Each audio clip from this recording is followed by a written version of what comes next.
Bem, boa noite a todos, que Jesus nos ampare, que os bons espíritos nos inspirem nesses instantes que vamos passar reunidos para dar continuidade aos nossos estudos da série psicológica de Joana de Ângelis.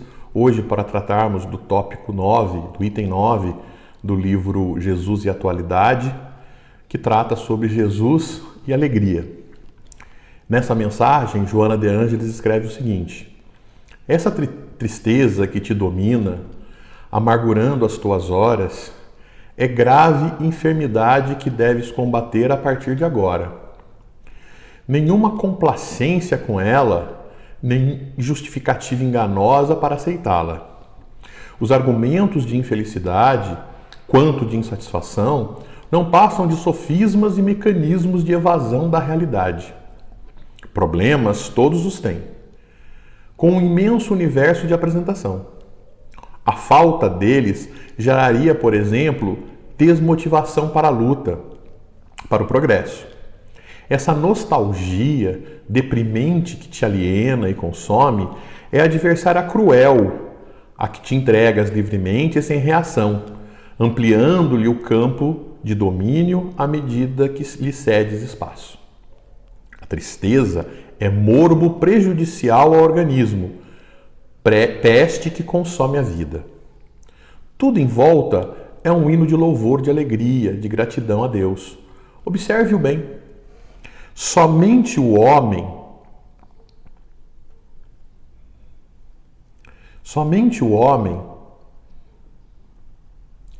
porque pensa, se permite empolgar pela tristeza, descambando para os surdos conflitos da rebeldia. Essa tristeza pode resultar de dois fatores, entre outros: reminiscência do teu passado espiritual e perturbação com repercussão obsessiva. No primeiro caso, as impressões pessimistas devem ser eliminadas, alijando-as do inconsciente sob pressão de ideias novas, agradáveis, positivas, que te cumpre cultivar, insistindo em fixá-las nos painéis mentais. Se te acostumas a pensar bem, superarás as lembranças más. Os hábitos se enraizam porque se repetem, dominando os automatismos da mente e do corpo. Na segunda hipótese, a hospedagem mental e emocional de entidades desencarnadas, malévolas, ocorre porque encontram sintonia nas tuas faixas psíquicas, estabelecendo contato hipnótico que se agrava com o tempo. Em ambos os casos, te encontras em cursos em débito para com as soberanas leis da vida. Não te reencarnaste, porém, apenas para pagar, antes sim para ressarcir com amor, libertando-te dos compromissos negativos mediante as ações relevantes. És candidatos à cumeada das montanhas, e não um condenado às galés nas sombras do remorso inútil ou no charco das lágrimas perdidas. Se permaneces na situação infeliz, torna-te vítima de ti mesmo.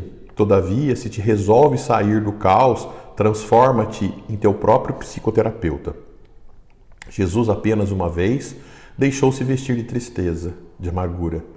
No Getsemane, quando só ele velava e os amigos ali próximos dormiam, embora aquela fosse a hora decisiva, o pré-final.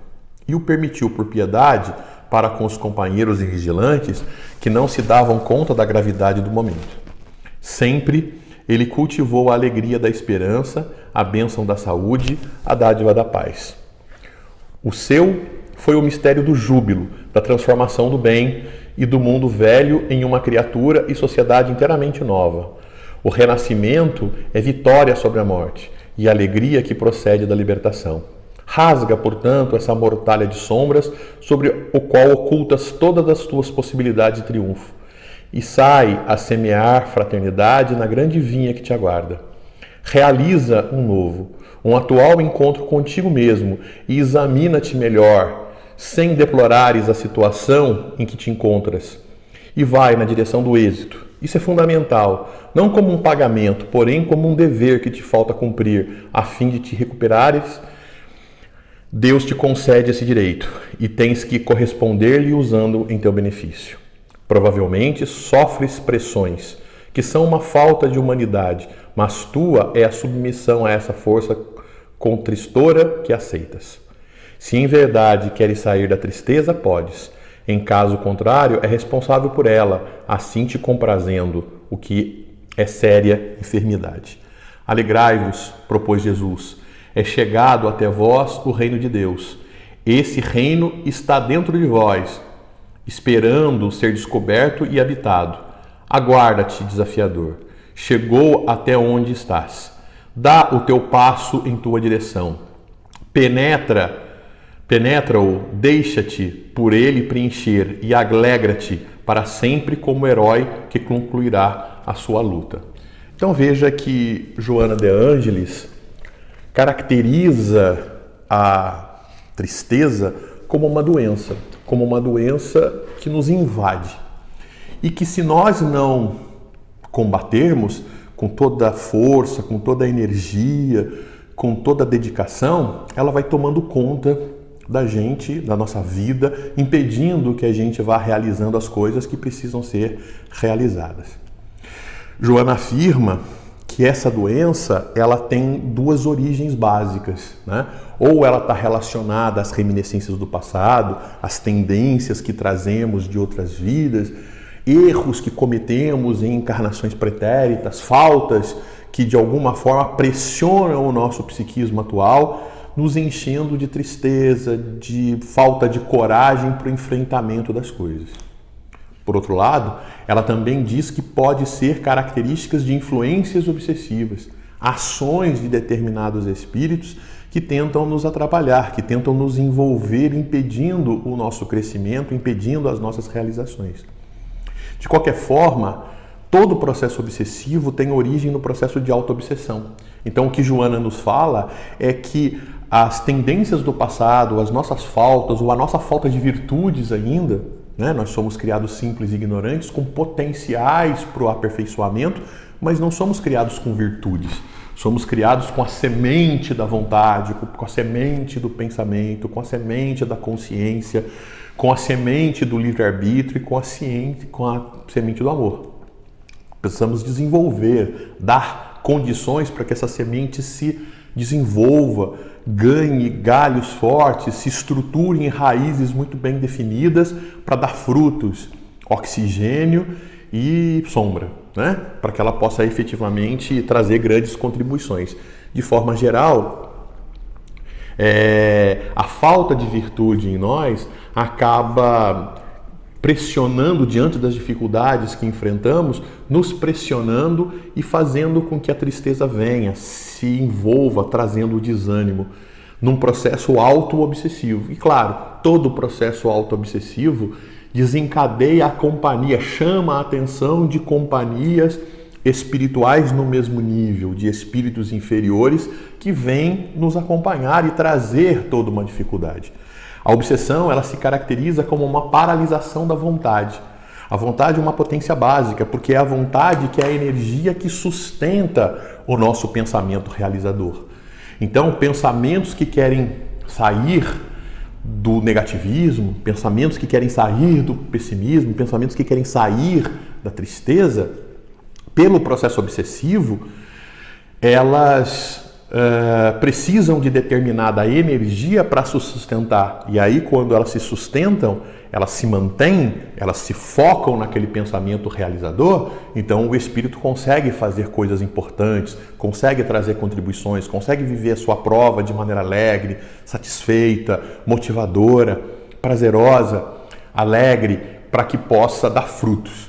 Entretanto, como estamos sob o efeito auto-obsessivo e também obsessivo, existe uma paralisação da vontade. Qualquer pensamento contrário não se sustenta, não se subsidia. Então, nessa perspectiva, a doutrina espírita e Joana vem nos ensinar que é importante, que é fundamental lutarmos contra isso. E como é que a gente luta contra isso? Fazendo um esforço muito grande, contrário a esses pensamentos negativos, com esses pensamentos que se estabelecem de tristeza. Então, Joana nos convida fundamentalmente a lutar contra esses pensamentos negativos de tristeza, esses pensamentos negativos que nos põem para baixo e que não nos coloca no sentido positivo e proativo da construção de coisas boas, de coisas melhores e de coisas diferentes na nossa vida.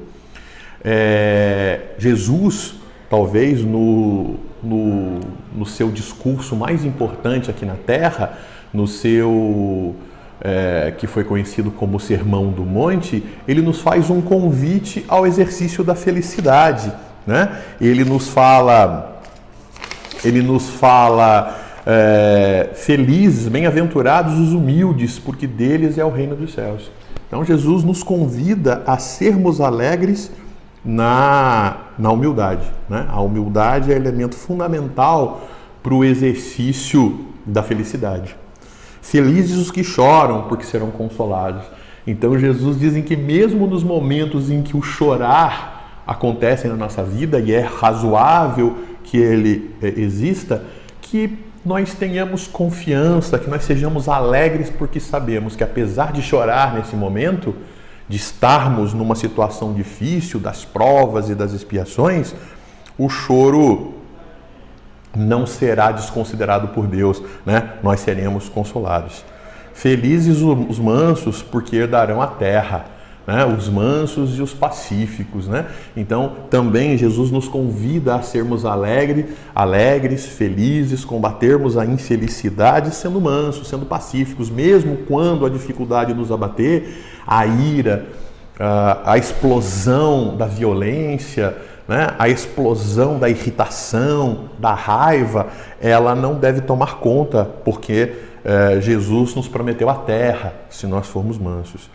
Jesus nos convida à felicidade, nos convida a lutar contra a tristeza, se perdoarmos, se formos misericordiosos. Ele diz, bem-aventurados os que perdoam, porque serão perdoados. Todos nós cometemos as nossas falhas, todos nós trazemos, muitas das vezes, na nossa reminiscência do passado, a culpa que nos pressiona por erros que cometemos no passado. E como diz Joana, muito da nossa tristeza ela vem dessa culpa. E Jesus nos convida a ser felizes, exercendo o papel de perdoar, né? O exercício que desenvolve a luta que Joana nos convida a fazer no começo da mensagem, lute contra a infelicidade. E Jesus nos convida. Um jeito de lutar contra a infelicidade é através do perdão, né? Perdoe as pessoas, né? Porque à medida que você perdoa as pessoas, você vai ser capaz de se perdoar, e se perdoando você vai se livrando das reminiscências do passado que te prendem à infelicidade. Jesus nos convida a lutar contra a infelicidade, dizendo para que tenhamos puro o nosso coração. Ter puro o coração, né? A pureza de coração, né? Não termos em nosso coração qualquer tipo de mágoa, qualquer tipo de ressentimento, qualquer tipo de preconceito, combatermos isso fundamentalmente. É claro que nós não vamos nos livrar disso de uma hora para outra, mas é como diz Joana, a luta contra a doença da infelicidade é um processo. E como é que a gente luta contra essa infelicidade? Plantando virtudes em nós. E Jesus nos fala, né? Bem-aventurados, felizes, o que têm o coração puro, né? Porque verão a Deus. Então, Jesus nos promete a felicidade, a alegria, se nós combatermos a infelicidade em nós. E essa infelicidade tem a ver com a gente lutar para limpar o nosso coração, para que a gente possa tirar do nosso coração as imperfeições do preconceito, as imperfeições das injúrias, as imperfeições dos sentimentos ruins que a gente pode nutrir por alguma pessoa. Então, as nossas mágoas, né? Nos desvincularmos dela, né? Então, é fundamental que a gente tire isso e que a gente não se deixe levar por eufemismos, Porque é muito comum a gente, eu não tenho mágoa, eu não tenho raiva, eu tenho mágoa. A mágoa também é negativa, né? Ela é, no fundo, uma raivazinha que a gente quer enfeitá-la com o nome de mágoa, mas no fundo ela traz essa imperfeição, essa mácula no nosso coração, que Jesus pediu para que a gente purifique o nosso coração. Bem-aventurados os pacificadores, porque serão chamados os filhos de Deus. Jesus diz que a felicidade está no nosso exercício de pacificação. Quantas vezes nos chegam, aos ouvidos, as pessoas chegam na gente para falar, fulano disse isso, fulano disse aquilo, e a gente se irrita, e aí a gente começa a falar mal da pessoa também, mas quem é ela para dizer isso, por causa disso, por causa daquilo, e a gente se anima naquela discussão, ou então a gente mesmo ouve uma pessoa irritada falar mal de alguém, e a gente vai para esse alguém dizer, olha, fulano te disse isso e aquilo, sendo, ao invés de pacificador, a gente sendo um indivíduo que mantém a contenda, que mantém a discussão, que provoca a briga, que promove a dissensão, né? Então, em nome de uma fidelidade, não, eu vou ser fiel àquela pessoa, a gente vai lá e conta que uma outra pessoa fala mal dela e tal, e a gente acaba criando uma situação de antipassividade, a gente passa a ser antipacifista, né? Então Jesus diz assim, sejamos pacificadores, né? É exercício de felicidade em nós sermos pacificadores, que o mal não encontre na gente mecanismo de replicação. Nós temos nos preocupado muito atualmente com a questão de sermos transmissores do vírus, né? Ficamos em casa, não ficamos no contato social, nos isolamos socialmente para evitar que a gente dê brechas para contágio, né? Para que o vírus nos contagie. Assim, se a gente não for alvo do contágio, o vírus morre, o vírus desaparece e aí a gente fica livre da pandemia. Então, que sejamos também, né, mecanismos de não contágio do mal, da luta, da contenda, da divergência, né? Que sejamos então pacificadores, não deixemos que o vírus da ira, da discórdia, do desentendimento, da guerra, da contenda, da briga, ela possa ganhar fundamento com a nossa participação, né? Lutemos contra isso, né? Esse é um exercício, uma receita de felicidade que Jesus nos passou.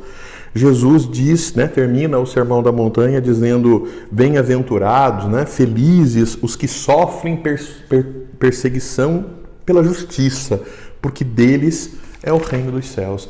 O reino dos céus é essa felicidade natural, né, de convivermos num mundo melhor, num mundo mais feliz, num mundo onde as injustiças, no mundo onde as tristezas já não existem mais. E nós temos que contribuir para a superação dessa infelicidade, para a superação das injustiças, para a superação de todas as origens do mal na Terra, para que a gente possa transformar a Terra no reino de Deus, né? No reino que vale a pena viver. Então, Joana, ela nos convida a ser felizes e combatermos a infelicidade com o desenvolvimento de virtudes em nós, né? O não aceitar a infelicidade, o não se acomodar com a infelicidade é elemento importante. E como é que a gente faz isso? A gente faz isso buscando desenvolver em nós as virtudes necessárias que sustentam o nosso pensamento num pensamento criador. Nós não estamos aqui na Terra para passar férias, né?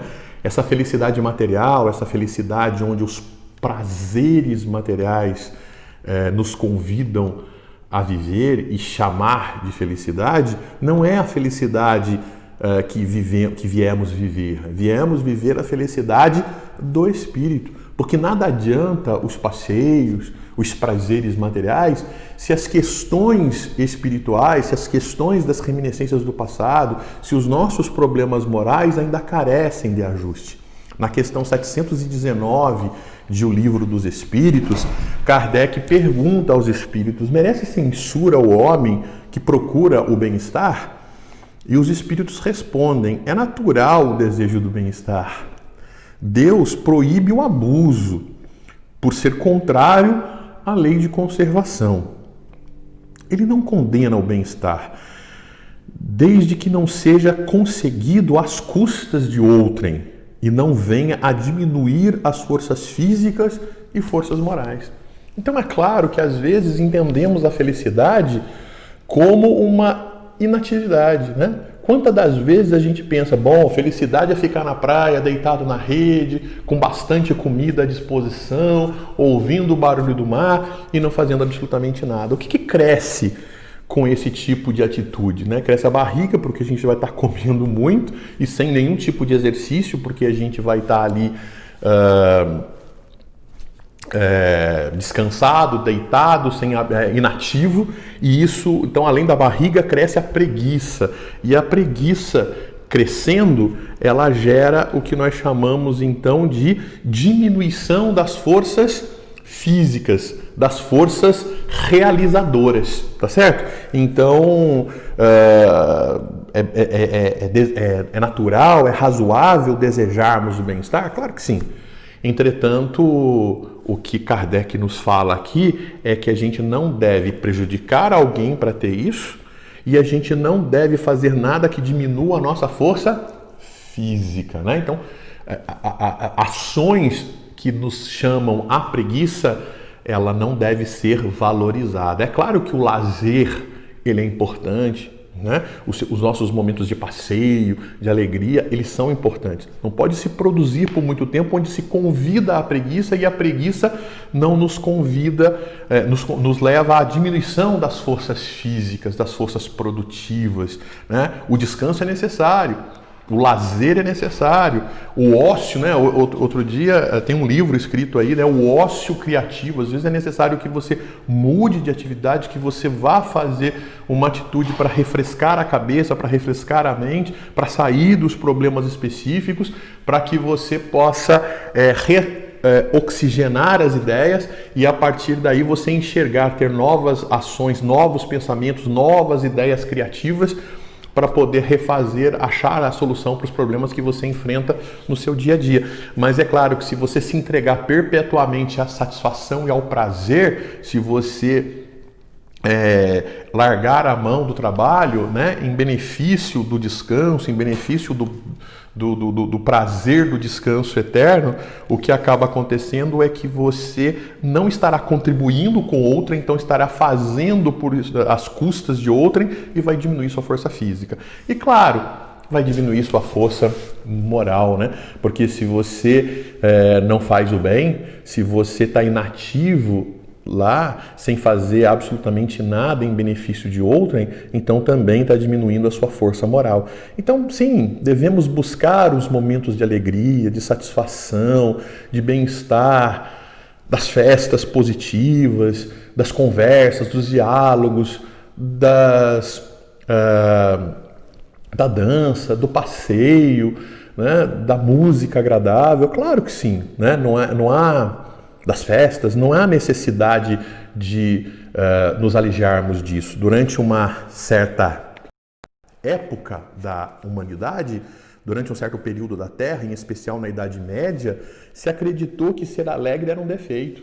Acreditou-se que rir, né, durante um certo tempo, os abades, né, os padres acreditavam, né, os monges acreditavam que sorrir era demoníaco. Então, o que Jesus nos fala, o que Kardec nos retrata, é que não. Sorrir, se divertir, ele é importante e ninguém merece censura por buscar o bem-estar, desde que ele não seja às custas de outrem e desde que ele não venha diminuir as forças físicas e as nossas forças morais. No Evangelho segundo o Espiritismo, no item O Homem no Mundo, Kardec diz assim: sede felizes, sede alegres, mas seja a vossa alegria a que provém da consciência reta. Seja a vossa felicidade a do herdeiro do céu, que conta os dias que faltam para entrar na posse da sua herança. Não é isso? Então, nessa perspectiva, a felicidade é importante, que possamos cultivá-la no nosso dia a dia, na luta constante de desenvolver em nós as virtudes necessárias para que tenhamos felicidade, alegria e paz. Que a paz do Mestre Jesus possa estar hoje e sempre em nossos corações. Muito obrigado a todos.